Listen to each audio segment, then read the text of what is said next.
Good evening. Welcome to Wednesday night, 13th of January. It's just past 8 o'clock and we're looking for a big show tonight, episode 20. Once again, who would have thought episode 20? But it's a great number, and we'll ask our special guest who his favourite number 20 is for the Tigers too.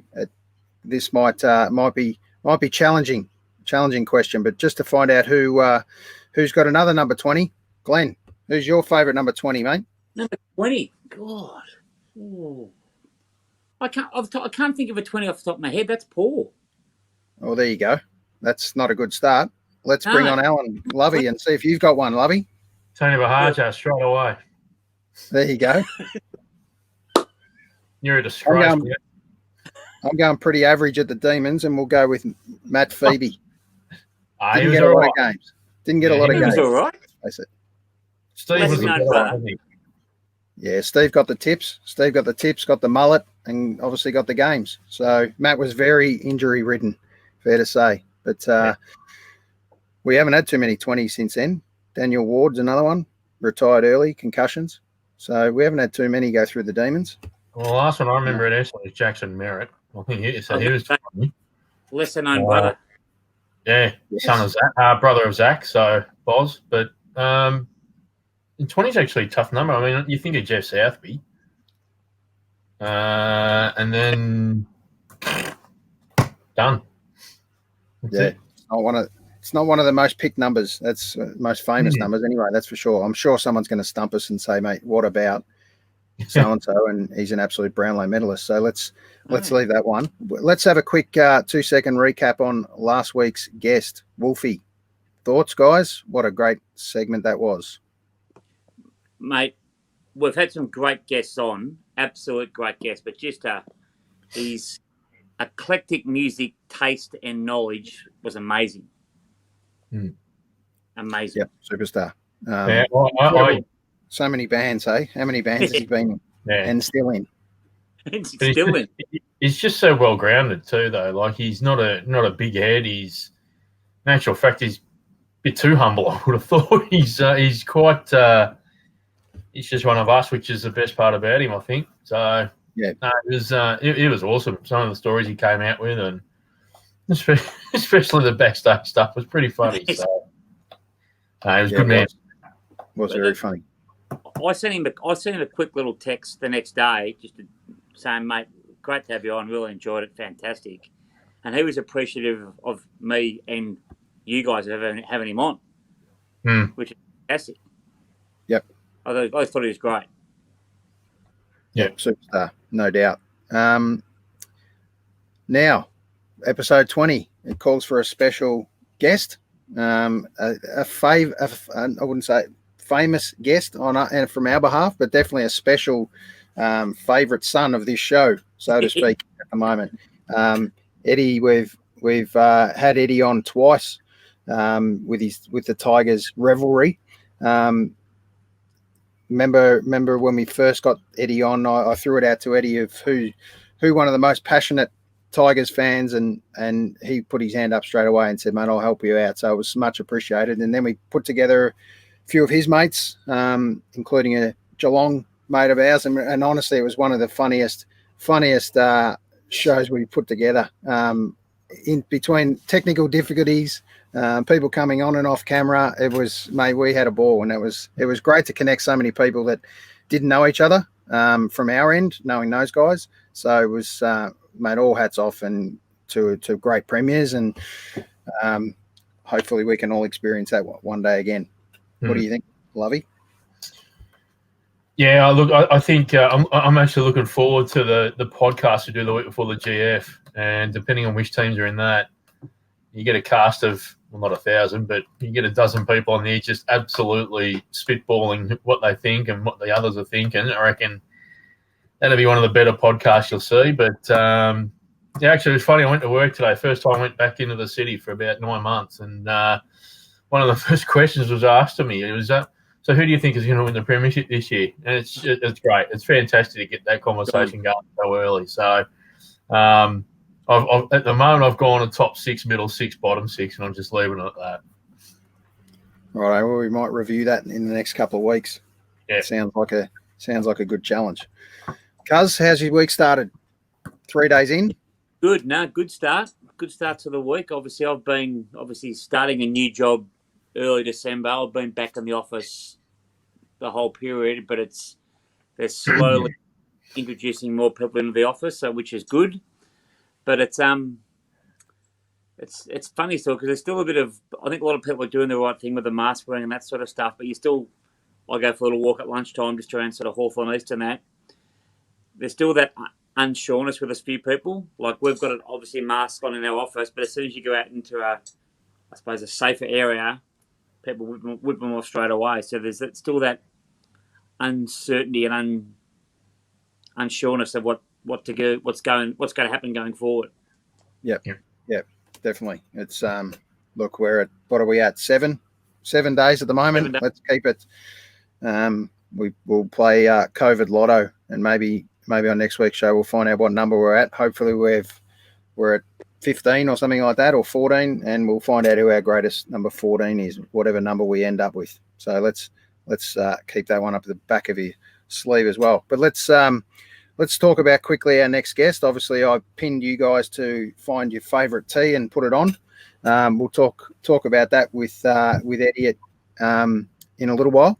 But look, the way I came across and met Eddie was through the design side of things, and being a graphic designer originally himself, Eddie, I ended up following a lot of his work that he'd done with a magazine called Tea World, and that magazine speaks for itself, or book.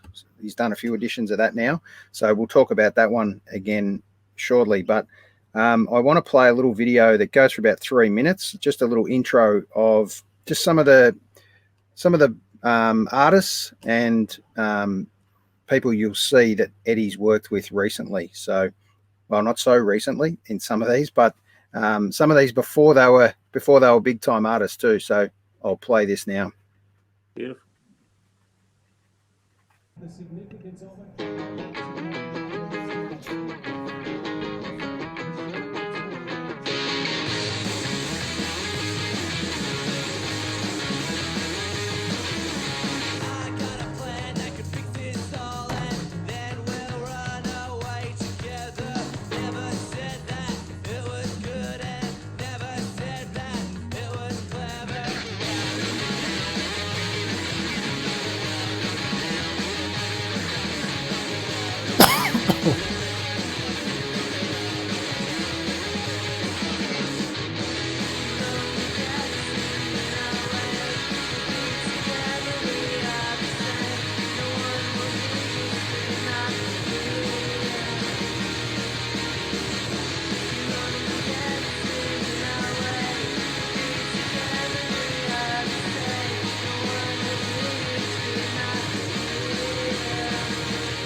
How good's that, guys? Fantastic, isn't it? Yeah, but it just shows his arsenal of talent, really, doesn't it? Absolutely, and I'm sure there's someone else to credit in amongst all that. I'm sure it's not all just Eddie's work, but let's bring on the man. How are you, Eddie? Welcome back, mate. Hey, how are you? Thank you. Hey, Eddie. How are you guys? Happy New Year. Yeah, Eddie? same to you. Happy New Year, mate. Thank you. Eddie, just tell us a little bit about just that little video trailer we played there. Some amazing animations. Who put that together? So that was a company from Ballarat called Mass Motion. They put it together for a project or exhibition I had over in New Zealand in Christchurch in 2015. So that's quite a while ago. It was pretty funny seeing all of the different brands and the relevance of some, and not so much, not relevance on others. So it's always hard to predict who's going to make it and who's not, and things like that. Yeah, a great diversity in some of that, and some incredible art, which we'll talk through along the way here. But once again, mate, thanks for coming on. We knew you were so much more than a Tigers fan, and I said that to the guys. So let's just touch on once again how good that premiership was, the unexpected premiership, I guess. It is a sin in the art world to even barrack for a football club. So I'm sure a lot of my friends are cringing out there that follow football. But I'm a mad Richmond supporter, always have been. It was great. I'm still celebrating. Number 20, by the way, was Ivan Soldo, which was kind of funny. No, Didn't make it. I was thinking more Jimmy Jess, actually, but anyway. yeah, Jimmy Jess. Jimmy Jess, the ghost.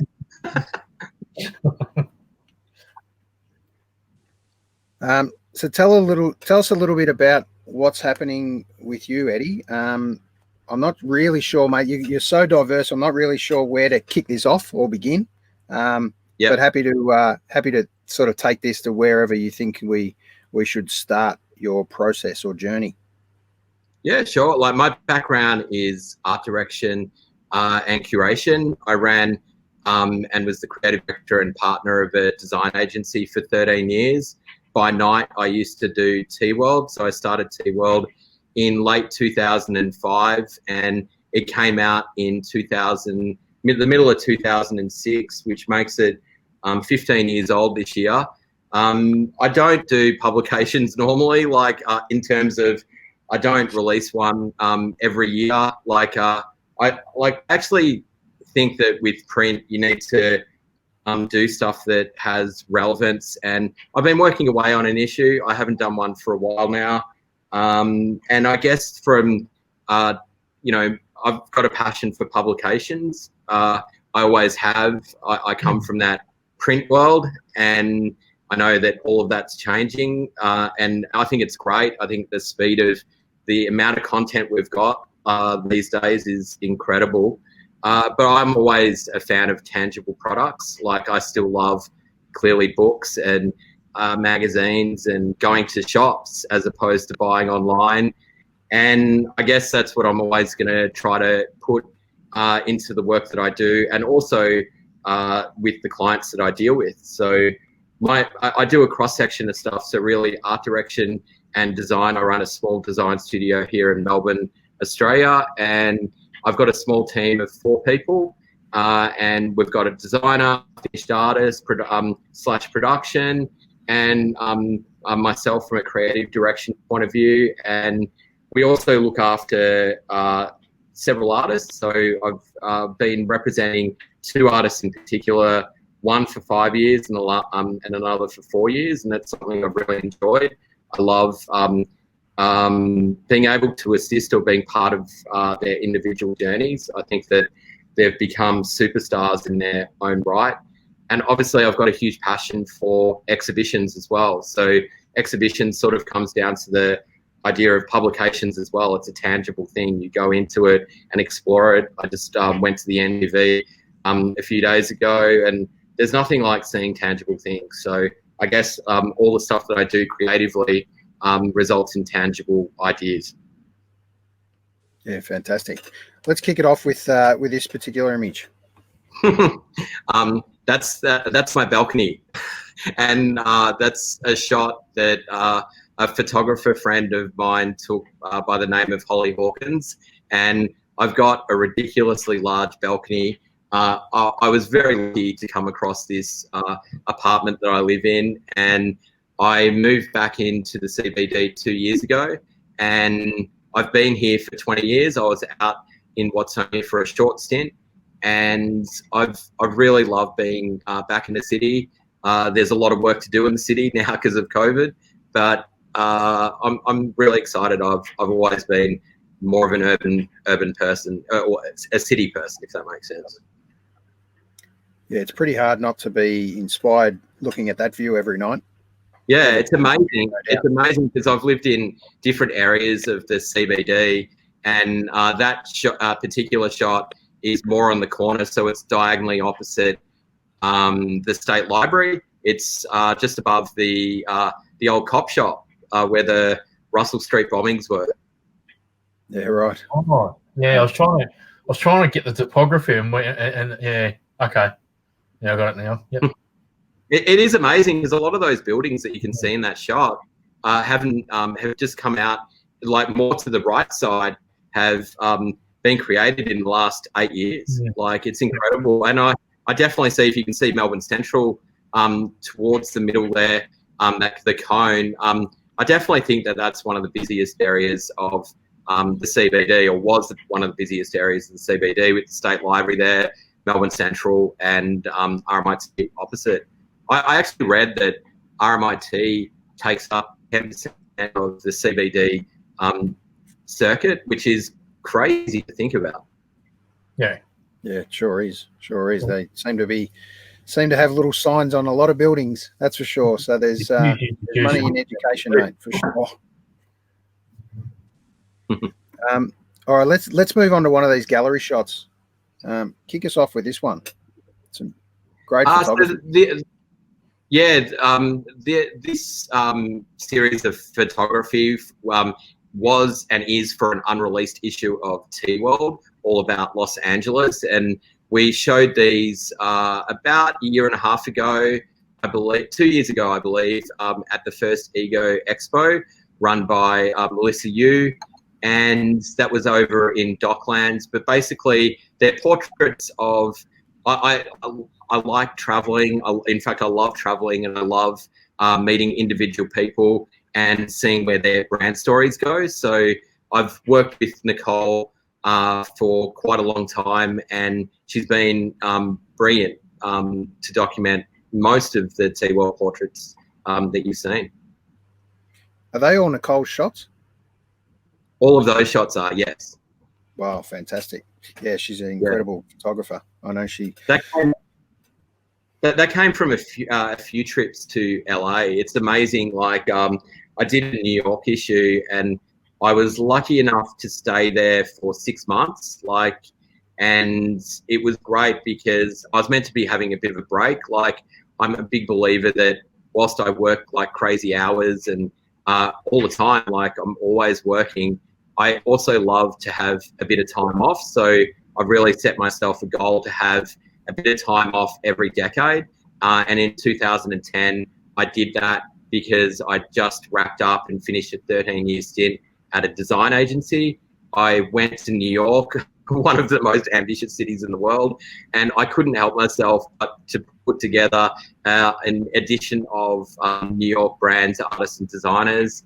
And I invited Nicole over there, and we had 2 or 3 weeks to actually document these different people. Like, I set it up beforehand, and we just went from one shoot to another.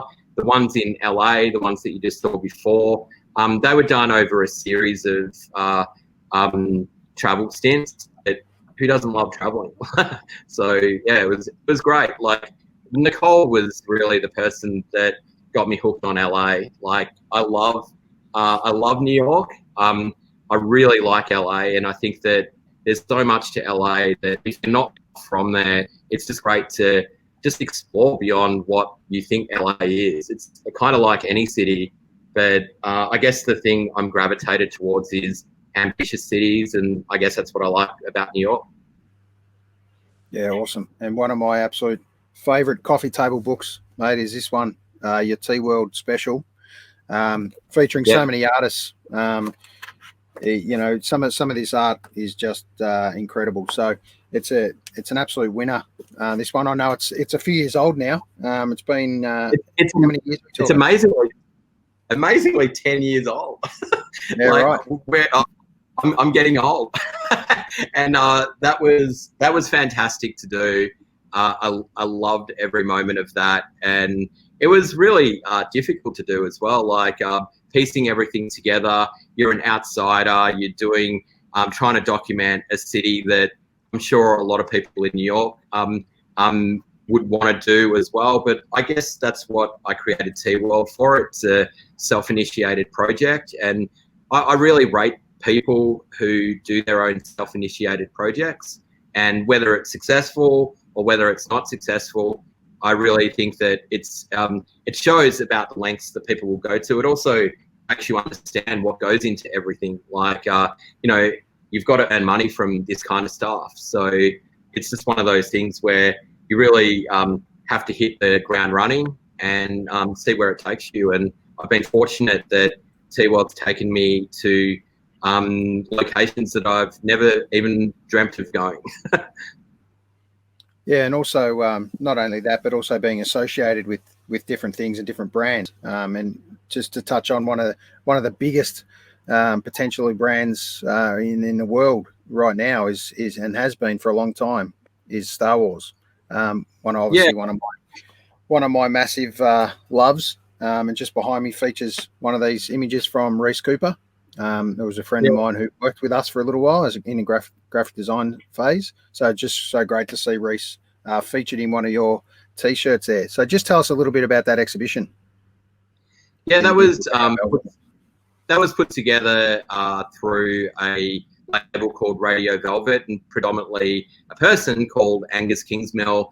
Angus used to be he used to run Mambo in Australia, so that's where I met Angus. And I think that's something to be said, is that a lot of the people that I've met or I work with or I do, it's kind of like the Wizard of Oz. Like you meet people along the way, and you work with some, and it's really great. So the association with Angus is that we've been working together for a few years on Radio Velvet projects. We've combined to do a Sesame Street project for the 50th year exhibition, and obviously the Star Wars stuff, which was really great. As a kid, like, grew up with heroes of mine are Jim Henson, George Lucas, people like that. I think that they're the kind of things that are kind of missing in today's creativity, like particularly someone like Jim Henson. I'm a huge Sesame Street fan. I guess that's where it all started. It's just so creative, and it's it's so, like, it's such a good thing to do. Like, obviously friends of mine, Cookie Monster and Elmo. Now, yeah, great. Looking at that photo there, Eddie, and obviously we all grew up watching Sesame Street and the Muppets, and what an incredibly, amazingly talented man Jim Henson and the puppeteers and those people that work with him were. But I always ask the question is, what? Remember Oscar? No, hang on. Who was the Grover, the blue guy of Sesame Street? Yep.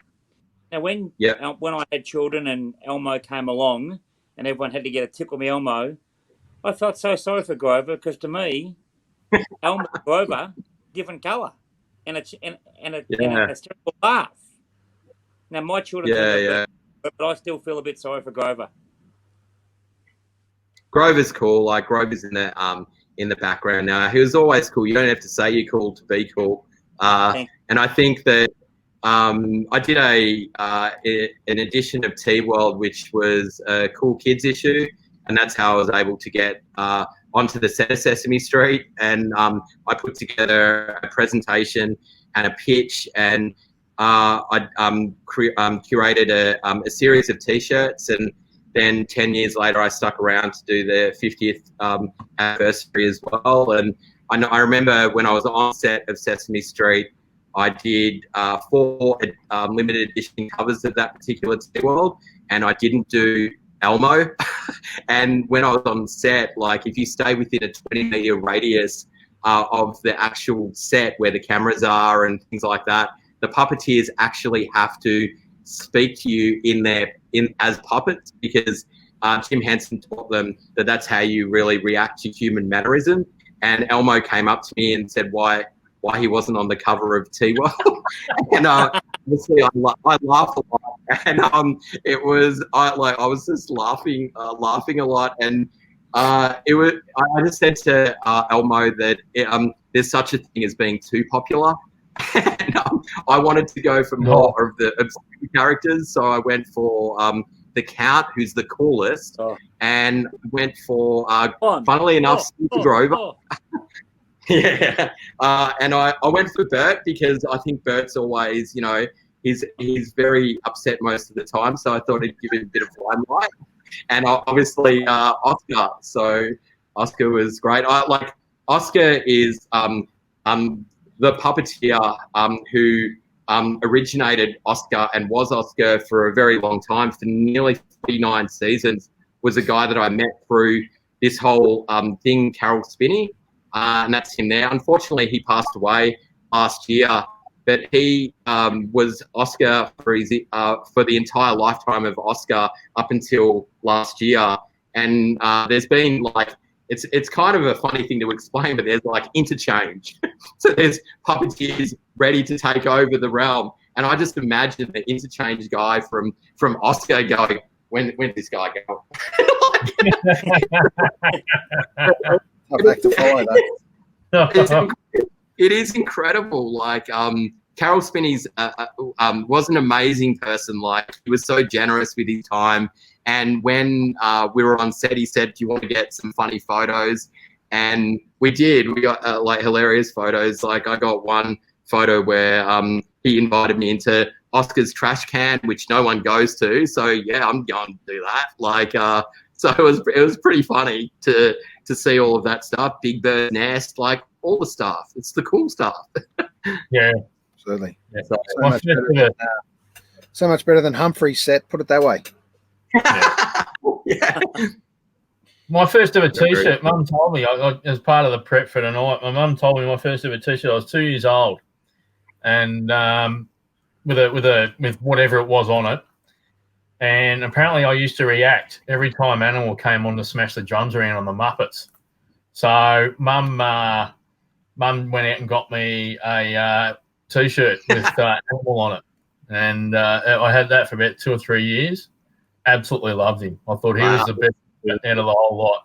Until I learned what Statler and Waldorf represented, and I thought, they've got it. Everyone else is a fool except those two. It's great. But yeah, Animal was the one. He was the one. Yeah. I feel the older we all get, we have these moments which remind you of some of these characters. The older you get as a guy, you do feel like you're the 2 old guys in the balcony. Yes. Yes. How good were Waldorf and Statler? How good were they? I haven't seen a duo like that since HG. HG and Nelson, haven't seen a duo like that since then. Yeah. Yep. You're lucky enough to meet the great men too. When was this? I did, yeah. He was the compere, or the person that opened the very first Mambo exhibition, which was a retrospective of 30 years. It was called Mambo, 30 Years of Shelf-Indulgence. I love the title. It was created by a copywriter and the original art director of Mambo, Wayne Golding, and he was a godsend to the project itself, because he really didn't have to look that far. He just opened up his garage. He had kept a lifetime of Mambo work, and it was incredible to see. I didn't actually wear Mambo T-shirts when I was younger, but I just know how significant it is. One of the things that I love about T-shirt graphics is the art. and the artist. And I think that Mambo has gone where no brand really has before. And it may not be the brand it is now, but like coming up in the 90s and the late 80s as well, it was an incredibly controversial and very cheeky brand, which I think it's one of the best Australian brands ever. Yeah, Mum was never getting me a T-shirt with that dog farting a tune. No chance. Yeah. I actually got one of those tees. One of the first things I bought, I actually bought one of those T-shirts, the Poo Shooter tee, and mate, it's just an absolute ripper. It was such an iconic thing for Mambo. Yeah, no, there's definitely been some iconic work by all of the artists that were incorporated. Like, it wasn't just Richard Allen work and Reg Mombassa. There was a whole bunch of different artists that were involved with that brand, which made it such a unique voice in Australian culture. Yeah. Speaking of unique voices, please explain. From the same exhibition, right? It is. It's from the It's from the Newcastle show. So what happened was that Mambo was we pitched the concept to the NGV, and we were able to get the project into the NGV, which was incredible. And then it went on to go to Ambush Gallery in Sydney, and then the Newcastle Art Gallery guys came and did a visit and thought it would be appropriate for the Newcastle Art Gallery. So it was quite amazing. In terms of repeating exhibitions, I actually thought if people were going to go to Sydney, they would have gone to Sydney. If you live in Newcastle, I could not tell you how successful that Newcastle show was. Like, on opening night, there was over 5,000 people there ready to get in, and it was just incredible. Like, it wasn't a massive advantage that Reg Mombassa was playing out the front, but it was such an incredible show. That was probably my favourite out of the three, because from a understanding Newcastle, it just is the perfect brand for somewhere like Newcastle. It's got the cars, it's got the humour, it's got the beach, it's got art. So yeah, it was really great. Yeah, definitely. And another iconic brand worked with the Marvel crew. Yeah, so this is through. This is through Disney. Actually, not many people have actually seen this particular exhibition because Marvel Stadium's been closed. But the Marvel exhibition, Journey of Heroes, was first shown at Melbourne Central. So an exhibition space was created behind the Shot Tower. And Disney loved it so much that they wanted to display it at Marvel Stadium. So it was made up of 80 years. It was the 80th anniversary of Marvel. So we had an artist create one for each decade over the 80 years, the comic covers. So I think the comic covers were definitely iconic to people loving all of these kind of characters. So it was good, even though, obviously the movies have become major box office hits. Yeah, definitely. And in that same space, you did a Disney. This was the Mickey Mouse version, right? And it was a whole stack of other characters you'd included. But yeah, this was great. Yeah. Upstairs at that same space. Yeah, this was an incredibly difficult project to put together, but the results were really great. I was very pleased with it. The whole project from start to finish was done within 4 weeks. That means that, we got the job to do it, got the budget to actually create the space, and then to engage 90 artists over. So that was an idea that I ran with and wanted to execute, but a lot of people were saying it was very difficult to actually do. But I guess it comes down to what I was saying before. It was like the Wizard of Oz. Like, a lot of that show were people that I've met along the way, like not just within Australia, Melbourne and Sydney, Perth, Brisbane, Hobart, Adelaide. but also in Europe and the States. So it was really great. Like when Australia clocked off, we had American artists doing stuff, which was like it was around the world. Yeah, it's great. No, it's absolutely great, and testament to be able to pull that off, mate. It was a real challenge, and one that I don't know too many other people that could have pulled that off, mate. So well done. I just want to touch on two more exhibitions before we move into one of our favourite subjects. Let's touch on this one, the Mr. Crew, Mr. Men. Wow. So Are they all Misters, or was there any? I see a little miss in there. yeah, it was Mr. Man and Little Miss, which is obviously a UK license. But I grew up with these books. I love these books. Like my favourite character was Mr. Bump, and I love Mr. Strong. And yeah, I think it was really great. Like the series was started because the son of Roger Hargraves actually asked his dad what a tickle looked like. So his dad drew Mr. Tickle, and that basically started a whole series. And I think to date they've done 48 characters. And funnily enough, like I know when that was done. It was done 5 years ago, because this year is the 50th anniversary of Mr. Man, and that was done for a project with Ambush Gallery and Vivid Sydney. And yeah, it was an exhibition at Darling Quarter. So I incorporated. Sorry, mate. Keep going. I incorporated. So there were 16 artists involved. So yeah, they got to basically play with the license and the character itself. I tried to match each character to the artist as closely as possible. I think, I guess that's what I've been trying to do for a lot of the shows. Like it's not always possible to get it exactly right, but as an example, like I always wanted to see the insides of Mr. Strong, seeing the skull. So Ben Brown was the best person to do that. And even in the background there, you can see Eamon Donnelly. So Eamon's like really well known for his Milk Bar book that he's done. And so you've got Mr. Greedy, with a whole bunch of Milk Bar products. Gemma Corral, who's a superstar on Instagram.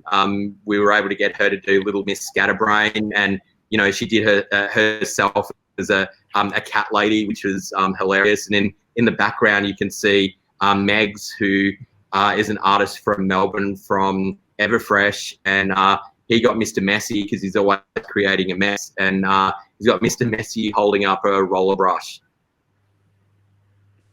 Yeah, what's the link between Mr. Tickle and Evel Knievel? That was just Greg. Greg Strait was from New Zealand, and he just wanted to put Mr. Tickle in a way that no one else had seen him in. He just combined two passions of his. Obviously, Evel Knievel is into that kind of aesthetic, so I thought that was cool. Very cool.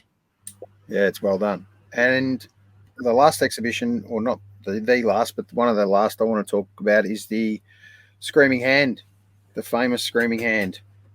It's been, is it 40 years? It is, oh, geez, you got me here. Wait a second. It's 15. It's 35 years. This was the 30th anniversary. So what you're seeing, so it's 36 because it's we've now gone into 2021.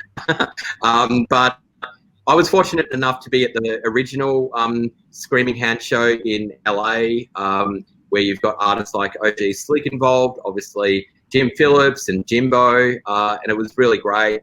And when I got back here, I was asked by the guys at Lush to put something together, and I worked with the art director there, Greg, and we just worked away at getting different artists, and we just really wanted to up the stakes. Like something that I found with all my travels is that I genuinely feel that Australia's got some of the best talent going around. So I really wanted to do that to something that, I may not have been a skater myself, but I was definitely inspired by Screaming Hand. And as a graphic, it's so memorable, and it's really difficult in this day and age to create stuff that is as memorable. I guess the things that I'm into do have that memory recall. Like we all know what Annie and Bert look like without even like trying to Google image of them, if that makes sense. So I really think that it's really difficult to create strong brands, and it's going to get a lot more difficult with how much we're bombarded with every day. Yeah, totally agree. And some of these art installations you've done are absolutely fantastic, mate. Yeah, I've been fortunate enough to commission out a whole lot of work, particularly at Melbourne Central for the GPT group. The first one was Stephen Baker, who's an incredible artist. I know him from when he was creating graphics for Mooks, like all those years ago, and he's obviously evolved and become an artist in his own right. And it's incredible to see each of these journeys. The next one is Aurora Campbell. So she's an emerging artist, and I really love her stuff. I think that wall is really great, and yeah, it's very much to her aesthetic. So it was really cool. This is a very new installation that was put together. That's at Melbourne Central on the second floor, and that's by an incredible artist called Lauren Carney. She resides in Tokyo. She's originally from Brisbane, but basically it was her Melbourne, if that makes sense. Like there's a lot of stuff that's out of whack and, you know, different scale. And I love this kind of illustration. It's very time consuming, but it's super cool to see the end results. And yeah, there's lots of inside jokes in there as well. So it's always funny. Yeah, I look forward to seeing that. It's got a real Simpson-esque feel about it as well. Yeah. She's definitely done really well.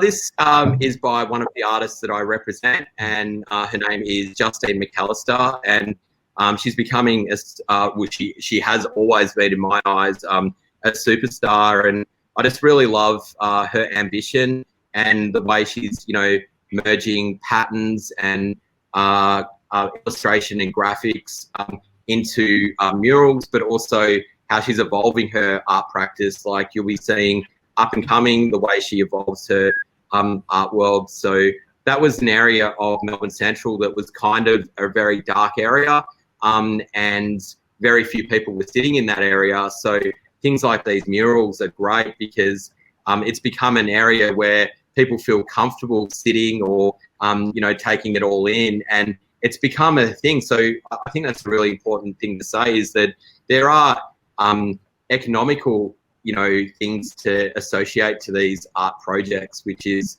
which is really exciting. Yeah, definitely. And one last one here. I love this one actually. Like it was the most difficult installation ever because it took about 8 guys to take in that sheet of glass, which is about 3 meters by 3 meters, which is crazy in itself because I didn't want the glass to be split in half, and I didn't want to see a line. So I'm personally very detailed, but this is by an artist that we've mentioned before. His name's Megs, and this is the kind of work that he's been putting out of late. And yeah, it's really great. Like it's really great to see that in position as well. Absolutely, and I love this one. This is by another artist I represent, and there's no more ambitious artist that I know than George Rose at the moment. She did this for a conference, an all-women's conference called Curvy, which has been around since probably about the same time as T-World, and it's run by Rob Burgeon, and he does an incredible job to keep the brand evolving and going. And yeah, this was done at the Old Clare Hotel and put together and installed by what was Articulate and now the Milk Bar guys. Like it was really really a fun project. And actually, if it wasn't for that project, we wouldn't have found the Shepherd Ferry exhibition space either, which I don't know if you've got shots of that, but we did a project just across the road, and it was only the fact that we were looking into to other places that we found those destinations, which was good. This was a really great room to put together. Absolutely massively painful to source, but a lot of this work, a lot of it, not all of it, had been unseen by the public. And these are sketches, and I call this the doodle room for Mambo. This was at the NGV, and I kind of like the idea of seeing what you can't see. I like the idea of knowing what was rejected as well as what was approved. And as much as the iconic brand Mambo was and is, I just wanted to see what didn't make the cut. So that's what that room was dedicated to, and that was part of the 30-year project for Mambo. Yeah, it's so much more than just art. You know, when you talk about installations and hopefully permanent installations in a lot of respect, especially something like this, like unbelievable in a warehouse loft space. Yeah, love it. Yeah, that was we were fortunate enough to have Joshy D and Mike Giant from Rebel 8. They've gone their separate ways now, but when Mike was in Melbourne, he put this together amazingly with a black marker. That's actually all done by hand and by a black marker. And he didn't come in with any drafts or ideas. He just started drawing, and it's really great. Like, we were able to interview him and, you know, speak about, you know, where his inspirations come from. And he's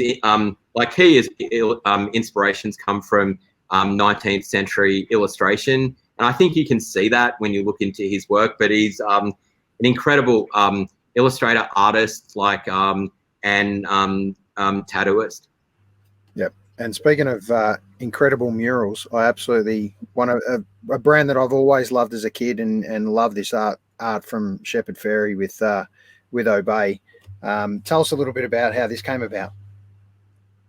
Yeah, this was a very big project. I love thinking big, but after the success of Mike Giant and Joshy D, I was asked by Jess Scully, who was at Vivid, to up the ante a bit, and I thought there was no bigger guy in the industry that would be suitable for a project like Vivid than Shepard Fairey.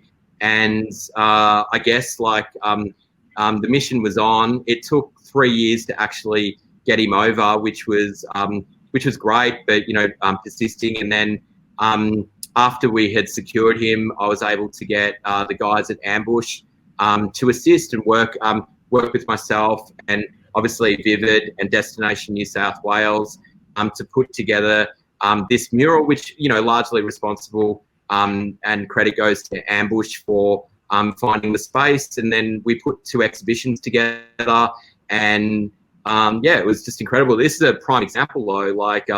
A lot of the funding from this came from a real estate agent, and the great thing about that is that they were, you know, that they saw the merit in getting someone like Shepard to paint such a prominent wall. And yeah, Nike has basically put their flagship store at the bottom of that, which shows how valued these artists and art is from a you know, commercial sense, if that makes sense. Yeah, well, I hope it. It was very difficult to explain. No, you did a great job. Well done. I love it. The colours are awesome. Yeah, just the scale of putting something together like that's just incredible. I'd love to see that stuff down on the underground at Flinders Street. So you go that walkway, you know, you've got the little cafe under there, and you come up and you get to De Graves Lane through the stairwell. But all the way through, they do have some art exhibitions and all the rest of it. But I think that's, with respect to the people who put that stuff together, it's a bit dated. I mean, I'd love to see just those walls literally being brought to life, because it's a bloody it's a horrible tunnel to walk through, both to start the day and finish the day. It's pretty average. So it'd be great if something like that was done at Flinders Street in the underground there. Yeah, I think that there's obviously what is actually exciting about the current climate is that, from a creative perspective, I really believe that we are all going to have to innovate and be much more creative than we've ever been. So opportunities like what you're suggesting, are a possibility. And I think that that's the thing. Like the sky's in terms of what could be created. But I'm passionate about Melbourne. I love this city, and yeah, it'd be great to see some really great art. Not always by the same person either. Like I really feel that it's good to have diversity in art, and making them, like, I guess a lot of people like, for example, somewhere like Melbourne Central would look at an art piece as well as a meeting place. Like we know and we understand that Flinders Street, I'll meet you under the clocks. Like everyone knows that. So it's like good to see some of these art projects being recognised. I'll meet you at so-and-so. Do you know what I mean? Like it's a good way of thinking. Well, one thing I know we won't be doing is we won't be meeting at Rednecks. That's for sure. Who gave her those really beautiful eyes that she's got there, Eddie? That was created by an artist called Jim. That was by an artist called Jim Mitchell, and that became a T-shirt graphic. And it was a collaboration between Jim Mitchell and Wayne Golding, and that became a T-shirt graphic for Mambo. And this is the beauty of Mambo, is that basically they made, I think, over $100,000 in profit from selling just that T-shirt, and they gave it to an Aboriginal organisation called NISTA. Like, and yeah, it's incredible to see that you can do that kind of thing. That's fantastic. I love it. Right. And much needed as well. Like it's good that art can have a political. Yep. And just to give us all a little breather, I want to play a little segue into one of our loves, which is T-shirts. And I just want to touch on, this was titled "The Future of T-shirts," Eddie. Okay. Just a little word before we play this, just about what it is. Yeah, it's this was a project that this November is 10 years old. It was called Next: The Future of T-shirt Graphics. A lot of people that I interviewed, like you'll see what Ben Frost says, thought it was an absolutely ridiculous idea. And it is a ridiculous idea, but that's the point of whole T-shirt graphics, is that I don't think any T-shirt graphic is seen to be a super serious thing unless there is a underlying political message. And I love art. I love T-shirts. I love that they're portable billboards, and I love that they speak about the person, like they encapture the personality of the individual wearing it. And yeah, I think it's such a great medium. I loved it then. I still love it now. It was an incredibly difficult project to put together. I ended up staying at the Ambush Gallery with the Ambush Gallery guys for 6 months leading up to this. And the whole project was put on Cockatoo Island, which is in the middle, the biggest island in the middle of Sydney. And it was like I was fortunate enough to get the Wolverine room. So this room's actually been seen in the Hugh Jackman film where he smashes out of the glass and goes running forward. That's where this there's still parts of the movie set there. And it was ambitious because we had over 1,000 T-shirts on display, and we had 48 portraits, and really it was about the past, present and future of T-shirt graphics. All right, let's have a little breather and watch this.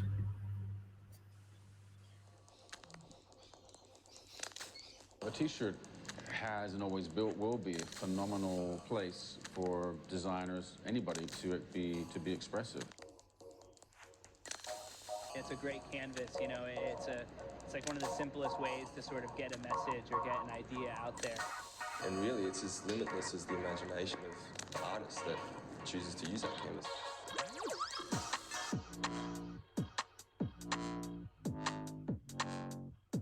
I choose a T-shirt over, say, a canvas, just because it's so embedded in popular culture. I think T-shirts really are about expressing who you are. You're buying these little things that are almost a representation of what you are about. It brings art that's in popular culture that's happening right now to people at an affordable price. It's pop art in your face. It's a little bit cool because it's fashion, but not really. It doesn't matter if it has to do with fashion or whatever the fuck it is. It's like a graffiti writer. You're bombing shit.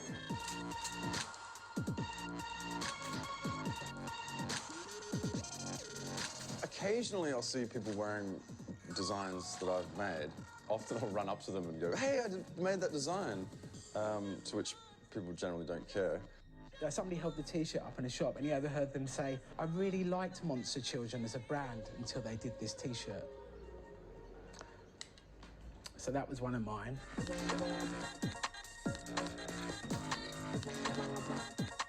It's all the music and the comic books and the stuff that you really like as a teenager. There's the added music culture that's attached to T-shirts. I did artwork for tours by bands like Mudhoney and Nirvana and things like that. We both were into graffiti, and that's how we met. So we sort of applied the same mantra, you know, in terms of, you know, graffiti, getting your name up everywhere. Being a skateboard-driven brand and loving skateboarding and the fashion, the T-shirt is the essential item to wear.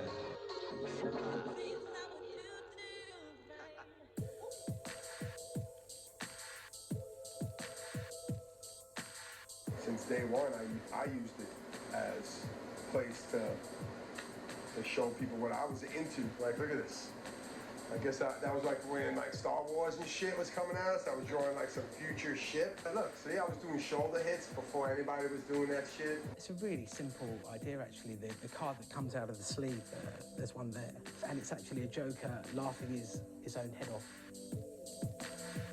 A few years ago, someone took my artwork and put it onto T-shirts that were being sold in Perth. And it was an interesting situation because my artwork is using appropriated images. So it was this kind of weird evolution of stealing things. I find a lot of T-shirt designers aren't willing to step over the boundary and try and push envelopes. We always do the T-shirt test, you know? We always think when we're doing a new identity, we think, would this look good on a T-shirt? Would you wear it? It's like just seeing someone on the street with your logo on it. You can't have anything better than that. When I was at college, every designer wanted to end up doing album covers. They don't exist anymore, really. I think T-shirts are the new sort of perfect medium for designers to want to be involved in. The future of T-shirt graphics, I don't know. It's fucking this is a stupid question I've ever heard in my life. I don't fucking know.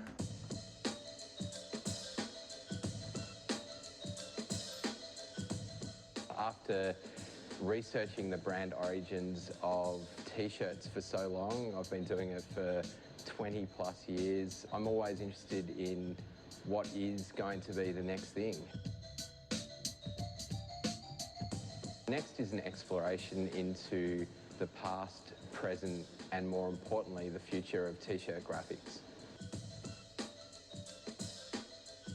To represent the future, I've also asked 20 artists to create an exclusive T-shirt for what they imagine a T-shirt would be like in 2015.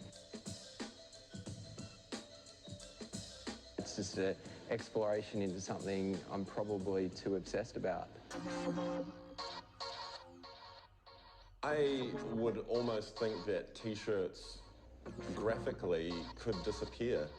It means that they'll remove graphics altogether from T-shirts, which is quite scary because it seems to be happening. Nowadays you can print right to the edge, you can do what you want, and yeah, your mind can just go crazy with it. Screen printing was quite cost prohibitive in the past, where digital printing allows you to do a lot more on a much smaller scale. You can do 100 or 500 shirts, so it allows you the opportunity to just try things that you wouldn't have done before. I think it'll change in the manufacturing end. People will go to customization. People want a lot of just quick turnaround, their own custom colour, their own application. We've just actually launched our own prepared for dyeing T-shirt. You can take a T-shirt and dye it. You can make 10 of your own colour and it's yours. I've been looking at kind of sustainability, so looking at bamboo t-shirts? How do you create a more sustainable product and also a more premium product? I don't think anything's going to change as far as the t-shirt game. Everybody's always going to wear tees. Fashions will come and go. It's just the t-shirt's always going to be the way to express yourself. Actually, I was looking in the mirror that day, thinking, you know what, I got to start growing up. You know, when do you get to the point where you can't wear a t-shirt anymore? You only wear t-shirts. Do you have a shirt? Like a button-up t-shirt? Yeah, I've got one. I think t-shirt culture isn't really fashion, it's something else. It's a way of getting a message across. It's a way of getting somebody to hold their arms up, like as though they're telling a joke. It's interaction. It's complicated.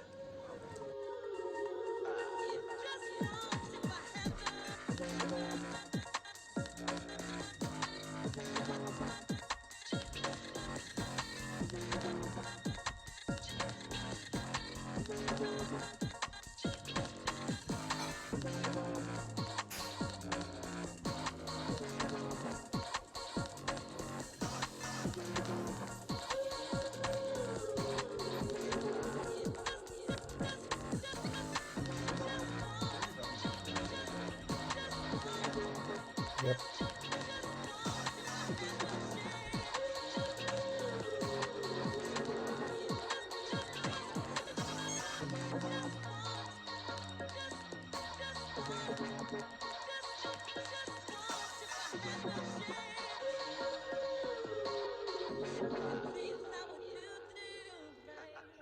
Pretty amazing. Sorry about that, guys. I'm not sure if you guys caught the audio. We might have had a couple of audio. Did you guys get the audio there? No, I didn't. Okay, you did? Yeah, I did. Yeah, okay. I'm not sure why. Some people did, some people didn't. That's a bit bizarre, but hopefully. Apologies for that. So when we do put the video back up again, we'll try and edit that little bit back in. Pay homage to that because there was some great words of wisdom along that way, Eddie, and some much loved subject. Obviously, we talk about is t-shirts and t-shirt art. A few years on now since that video is done. What do you think the vision of t-shirts are now, and is there such a thing as an original tee these days? I think it's really difficult to invent something from absolutely nothing. I think everything is inspired from something. What I am glad about when, if you have watched the video or haven't watched the video, is that even looking up at the faces that appeared in that video, they're equally relevant now. And that video was shot 10 years ago, which was incredible, really, like to see some of those names come up, like Ben Brown, the We Buy Your Kids guys, and Tony Arcabascio. It's like, it's pretty pleasing when you see that kind of thing. But I guess the future of t-shirt graphics is, I've always been about, I think custom t-shirts are going to be something that, continues to happen. I think that with printing methods, whether you're into screen printing, which I'm into, or DTG printing, which I'm getting more convinced by, that I think that, it's exciting. It's like definitely not going to be about, you're not going to rock up to some like a party and be wearing the same t-shirt, I don't think, in the future. Like, yeah, it's cool. Yeah, it sure is. Yeah. Your fate. Let's tell us about your tee you're wearing, Lovey. Well, anything I try and wear has to have a story behind it, and it represents the hair I used to have. So I used to have a blonde mullet. I no longer have that, clearly. It was also so corny, but I Flash Gordon was my first superhero movie that I ever watched, and I actually got hooked on it. It was brilliant. And so then someone's 50th popped up about 6 years ago, and a good friend of mine, and it was a superhero and villains night, and I said, it's got to be Flash Gordon. I didn't have the hair by then, so I went and picked out a mullet wig, but had the beige tight pants. This was a little bit tighter because I was a bit fatter back then 6 years ago, but I love it. I love Flash Gordon. I just reckon the t-shirt's simple, but it has a bit of a message. It's great. It's quite retro for me, so that's why it's my favourite. Great to see. Cuz, I'm going to put you on the spot. Give us a little bit of info about what you've pulled out of the closet tonight. That's your t-shirt I'm talking about. Thank you very much. The t-shirt is actually not that old. It dates back to when Jody and the boys and I went over to WA 2019. But like Lovey, like I've still got a fair bit of my hair, but I used to be very blonde. And back in the day, the sort of blokes I hung around with, like when we were 15, 16, 17, we all thought we were pretty keen, surfy sort of dudes. The only issue was we all lived in Glenhuntly, which was really nowhere near a beach anywhere, or the surf coast. So we all dressed like surfers, so none of us could actually surf. so it was a bit of a yeah. Look, as you do, you'd go back to meet the ladies at the local pubs or bars as you did back in the day, and a lot of the DLR boys all dressed like surfers, but not many of them could surf. I think of my year 12 level, I think it was about 80 odd blokes, and I think only about 10 could cut a sway through the ocean swells, so to speak. Yeah, it was definitely one of those like skateboarders. It was either you could do it or you could fall off, and it was there was no room to hide in those kind of sports. I loved the idea of being a surfer, the idea of being a skater. It just didn't happen for me. But as Eddie spoke about before, representative brands, with the screaming hand, that's why I wanted to be a skateboarder, in amongst that culture, and I think that's continued and been so relevant now. You're spot on. I distinctly recall that hand on nearly every skateboard that my mates had at school. It was like on the bottom of the board, underneath it. It took up most of the board, and it was just unbelievable. Santa Cruz made a killing on that. They must have. Yeah, sure did. And that iconic colour too, that light blue. Yep. My grandmother, I'll never forget it, like for Christmas as She a skater? No, she wasn't not a skater, but she liked to think that she could make me trendy. So going on with the surfing theme, she bought me this pair of sky blue pants with a pink t-shirt. And she goes, "Glenn, that'll look great." Yeah. Thanks, Nan. I think I wore it once the day after Christmas at her house, and then it got put away. But now you see people wearing blue pants and pink pants all the time.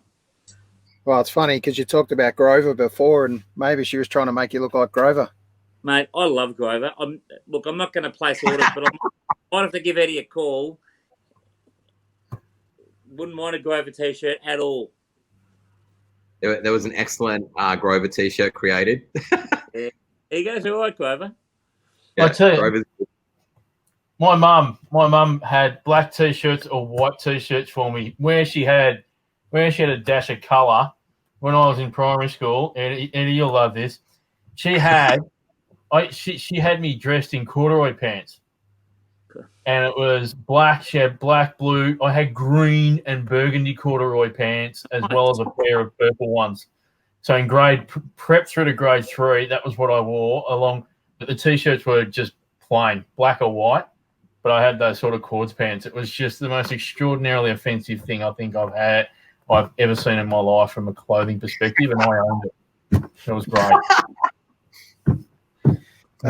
So one thing I wanted to touch on, and that's just the t-shirt I'm wearing now. Eddie, tell us a little bit about this one from Radio Velvet. I just want to play a quick video of what this represented, and I tried to do the app just before, so I'm sure it's not actually working from what it was, but I just wanted to play what this t-shirt actually does and this picture does when you go to a certain app and get this. You get this.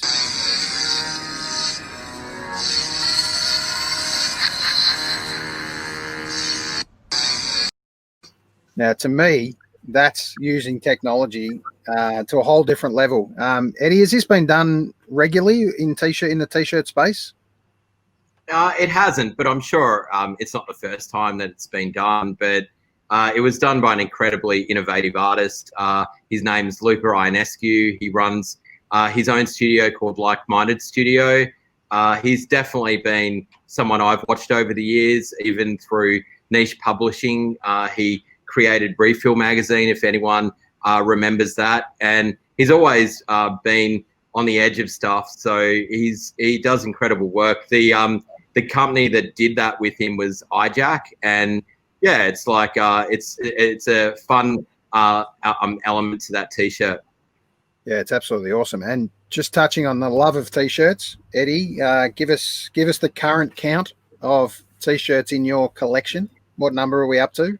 You know, your lost count? You know, I know that I'm over 9,000. I don't know how many of that, but I have got a crazy amount of t-shirts. I have actually been sifting through a lot. I gave away a bunch to charity recently, so I've used the whole COVID experience to cut down on stuff. But I guess for me, the t-shirts have become part of a exhibition thing. It's part of a collection, and it's just something that it's a time in history which you know, I love and always will. So yeah, let's touch on this exhibition.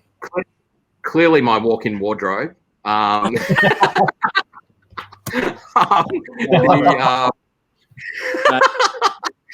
love to see your house. If that's your wardrobe, mate, I can't wait to see your house. Yeah. It does show my passion for black t-shirts. That's what that does. No, really? Yeah. I clearly love black t-shirts, but these were two different projects. One of them was at Outpost, which was in November 2011 on Cockatoo Island, and this current one was a similar show, but much more museum in style at the Canterbury Museum in Christchurch, and that was in 2015 as part of Spectrum. Big shout out to George Shaw. He does an incredible job over in New Zealand. Awesome. And just to wrap up, Eddie, I know you know we always plan for a 30 to 40-minute show and goes for an hour and a half. So we're under the hour and a half bracket. But it was really important to not really cut this down too much, Eddie, and happy to put it up in two parts even. But really thank you for your time, mate, coming on. I just wanted to touch on what's the t-shirt you're wearing today and which artist are we looking for? So I'm wearing a t-shirt by Rekka Rennie. He's a Melbourne artist, so I always try to support local where possible. And obviously it's a statement, always was, always will be. I thought it was relevant for Australia Day coming up. Yeah, it was a collaboration that he did with Briggs, which was Adam Briggs, and yeah, it's a great combination. But yeah, like people get the misconception that I get given a lot of t-shirts. I buy t-shirts sometimes, and this was one that I bought because I really liked it. Yeah, it's great. And maybe just a couple of artists that we should look up. And I know I don't want to pull favoritism necessarily to a certain artist, but just give us an up-and-coming artist maybe that we should look at, someone that you've really maybe connected with recently. I represent George Rose and Justine McAllister. I think both of those guys have got an exceptional vision. Outside of those guys, you know, there's amazing. It depends on the kind of artwork that you're into. I've always been a huge fan of Travis Price. Worked with him for a long time. He's a Ballarat boy. He's been incredibly inspiring over the last decade. Megs, I'd say, it's funny because I always go on the mantra of originality, quality, and longevity. And it's always, when you get asked questions like that, you always look back at the artists that, you know, have lasted the test of time. I think Megs is a great example of that. I think he's been evolving as an artist and continues to evolve as an artist. And obviously Travis has done an exceptional job as well. So yeah, even Reese Cooper, as you've got behind there again, it's that Wizard of Oz moment where you meet someone. Obviously, I met him when he was working for another company, and you know, he's doing his own stuff these days, and he's doing some exceptional limited print stuff. So overseas, I've always loved L'Amour Supreme. He works with in collaboration with Mishka over there, and I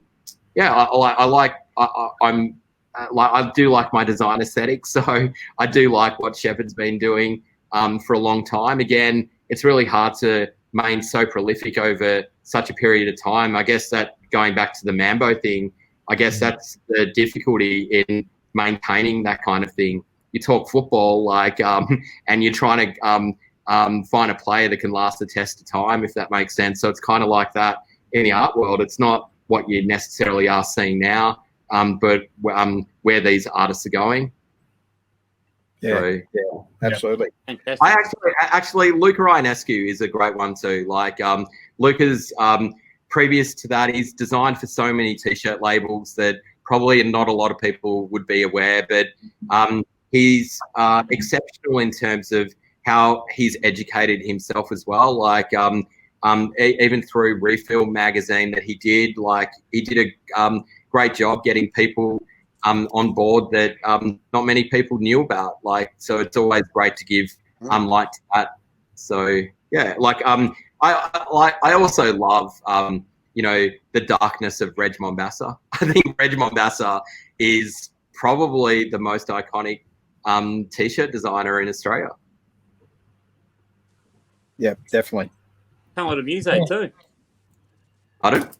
A talented musician as well. Very talented, yeah.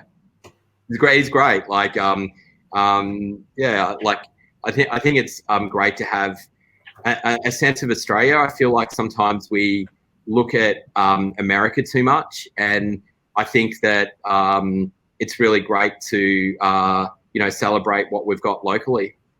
And I think that's going to happen more and more. It's really difficult to escape the Americanisms, but I think that definitely looking into the future with a whole bunch of different things, t-shirts really become the first thing that people look at. Years ago, it was that album cover and doing vinyl art and things like that. And t-shirts have become an accessible way of expressing yourself. And I think that it's going to continue to be. So, and just because you're obsessed about t-shirts or people are into t-shirts Reg Mombassa, I don't think I've ever seen him wear a graphic t-shirt. He's always wearing a dirty white t-shirt, which I think he personally loves. But also, it's amazing how these particular people do their own, have their own journeys. I love when people stick to their own identity. The only comment, sorry, if I can just make one final comment. Go for it, mate. It'll just be interesting to see where the t-shirts go, because COVID's now taught us that we can work from home, and COVID's now changed a lot of industries as to how you can represent yourself. And I know I work at Power Shop, and Power Shop uses AS as its clothing company, and I think there's a really good opportunity for these artists if they find the right industry as well. I think you'll find a stack of businesses will start looking towards this sort of thing moving forward. You don't have to have the suit and tie so much anymore. I think that'll change. So it'd be interesting to see where t-shirts can go, even in things like the business world or industry. And we're on board with AS in a big way, and we love what they give us. So I just think it'll be pretty cool if a lot of industries started getting a bit more, like you say, thinking outside the square of what they actually look like and what they want to represent themselves, and have artists help them with that. Yeah, there's definitely a lot of t-shirt manufacturers out there. It's certainly AS have led the way for the last decade, but there are other companies out there doing great stuff as well. I guess it comes and goes with different things. What was refreshing to see that next video after so long, because I haven't actually watched it for a long time, was that those people are still doing t-shirts, which is really fantastic. It's no matter where you go in the industry, you come back to what you actually love. Luca Ionescu's a great example. Many years ago now, but he was the person that created the Great Gatsby credits, and he's essentially someone that grew up on, t-shirt culture, which it's great to see where these kind of things go. So it really comes down to the artist and designer, and also innovative brands. Yep, definitely. Sure. And I know, Glenn, you've got a final question for Eddie. Well, I think I may have asked Eddie the question. Now, that's the thing. Because he's one of our favoured guests. I may have asked you the dinner date question, Eddie. So you're hosting a dinner party, and you can bring 5 people. Who are you going to bring? I think you have asked this, and it's probably going to be a different answer now. That's why you asked it again. Well, I can't remember what I said last time, but if I'm right, I would definitely say, can they be dead? Yes. Yeah. Look, I'll put Jim Henson there for sure. I'll put George Lucas. Like, I really feel that George Lucas would be a very interesting character because of where he's come from, but from all reports, from what he went through on that Star Wars, the initial Star Wars film, is pretty incredible. And how many people didn't believe it would become a thing, and obviously it's become one of the world's most powerful brands. And I like that because too many people dismiss creative ideas. And like, I actually love, like, this is a pastime of mine, but I actually love watching Oscar speeches, because it's that moment that you've got where you've got about less than a minute to thank all the people. And in the 1977 category for best costume, Star Wars ends up winning, and it's got like the stormtroopers and stuff like that. But all of the other nominations were like quite ordinary, to show how innovative George Lucas actually was. Do you know what I mean? Like, that was hilarious. But 1977 is a very, very interesting year for me, because I am a fan, and I don't care if this is embarrassing, but I'm a fan of Rocky. I love underdog stories, so I'd put Sylvester. Yeah. So there's 3 girls, so I'll have to invite 2 girls. I'm a huge fan of Pump Up the Volume, which is a Christian Slater film from the early 90s. So I'm going to put Samantha Mathis there. So that's 4 people. Great list so far, mate. I'm liking it. Very eclectic. Yeah, eclectic. And who would be the final person? Jim Jess. Jim Jess. I was definitely a Dale Waitman fan, but I'm not going to say Dustin Martin. Like, I'm a fan of his final goal, but don't be too cliche. Don't be too. I don't know who the 5th person would be. I guess.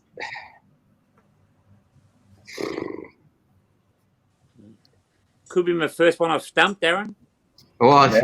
Wait a second. What are other people? Okay, I know who, and I've met him before, and I know him, and I think the conversation needs to be more extended. But he does come from the t-shirt world, but he never meant to be in the t-shirt world, and that's Sean Stussy.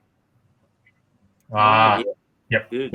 Yes. So good guess. Yeah, he was always obviously passionate about shaping surfboards, and he's such a interesting person, and I think that his experience and his knowledge would be vast, and I think that there should be like books about him and things like that. Yeah, well, hopefully there is. I think you could have a whole movie about him, to be honest. An absolute superstar. But I'd like to wrap it up. Eddie, thanks heaps for your time, mate. We really appreciate it. We could talk forever on t-shirts and t-shirt and artwork and things like that. But I also just want to go out, and we'll finish on that, and we won't come back, is the video that you shot about t-shirt culture within Melbourne. The previous video was done by the guys at Versus as well. Like, they were incredible to work with. They really ran with it with the Cockatoo Island show. The one that you're about to watch was in collaboration with Just Another, and it was with a videographer called Carl Allison. Beautiful, mate. Thanks for your time, and we look forward to catching up with you again. Thanks, Eddie. Well done, Eddie. Thanks very much. Okay, see you later. later. See ya. See you, buddy.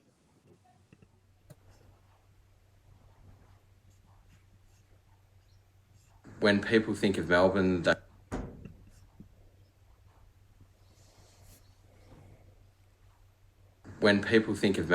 they think of trams, they think of coffee, they think of football.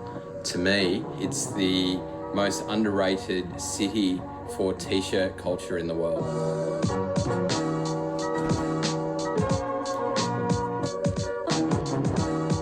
Well, what's not to love about Melbourne? I mean, there's so much going on, and like for somebody that's really immersed in the arts and being creative, it is the best place in the world.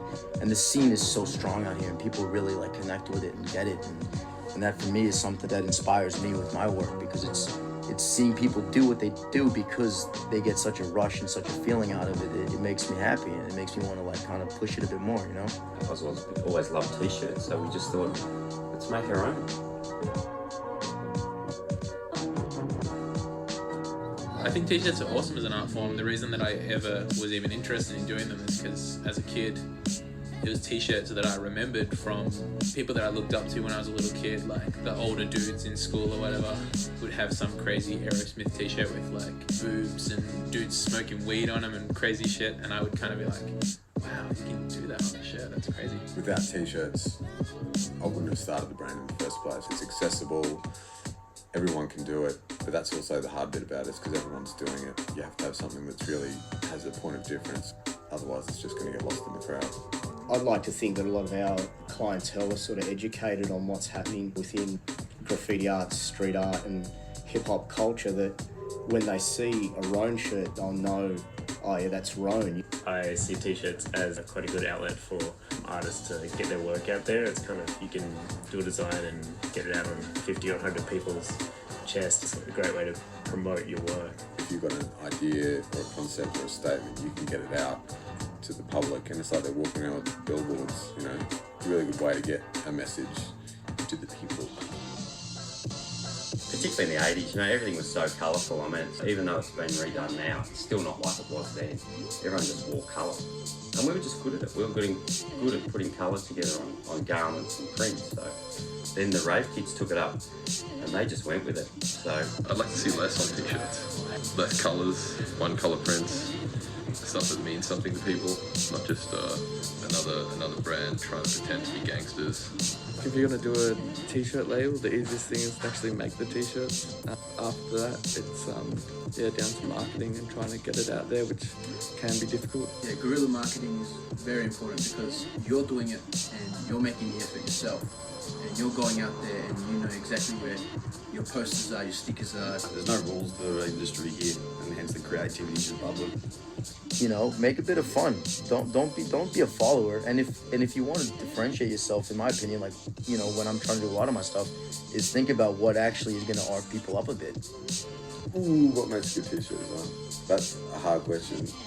A good t-shirt design is dictated by the quality of the print, what the actual print is. So we've sold a lot of graph-related types of prints here at Obese, but that isn't to say that prints with a strong, you know, more fashion kind of design orientation behind it haven't sold. Graphic designers it can be a really nice design on the computer, but it's not going to translate well onto a t-shirt if it's too heavy. Look, screen printing has a bit more of a love to it. You know, there's something about it that, you know, there's some time taken. It's the same thing with a piece of art. A lot of trade secrets in screen printing. People don't really like revealing all the tricks of the trade. It's just perfecting it. You've just got to practice and practice. The boys mess around with inks all the time just to try and get the best result. It's just a case of trial and error most of the time. And then you get it right and it looks amazing, and that's what you run. nearly everything was just hand drawn, or had to be drawn. Some of the stuff that Murder did is just amazing when you look at it. You just swear it was created by computer, but you just used to do it all by hand. Authenticity plays like I feel like a major role in a brand getting out there. For someone to come in with a brand outside of the culture, people don't really give it that kind of weight and respect as instantly as brands like Blank and Burn Crew. The Burn started out of a frustration of, I suppose, you know, not being able to design exactly what I wanted for who I wanted. And I think that, you know, kids are willing to pay a little bit extra just to have the experience of going into these stores, because now it's just like you don't just walk into a shop. It has to be an experience, you know. I say open up a t-shirt and have some fun with all the folded tees, and they say, oh, I don't want to make more work for you. It's like walking into a cafe and not wanting to order because you don't want to have to wash the dishes. We're paid to do this and we love doing what we do. This is my suit. I think it's really important to support local. I've certainly grown up wearing Renegade, Burn Crew, Blank, Psych, certainly Schweik. I love what Pam was doing. I was a fan of Wankus, and I love the new generation of labels coming through, especially those that are interested in art like Collective Edition and Grand Scheme. I was out in the city with some friends, and there was a bunch of these dudes, you know, they were looking at us and they just didn't, I guess they didn't like the way we were. But they came over and he was like, what are you looking at? And I was like, I was looking at your shirt, I designed it. And he's like, bullshit. And I was like, that's my handwriting right there. Everything you're wearing, I thought of. And then he's like, hey, and he calls his friend over and he goes, this guy made my shirt. I'm not a fighter, but I'm sure that it'll be quite amusing to get punched by a dude wearing a shirt that he paid money for and went back in my pocket. It would kind of be a perfect circle of life.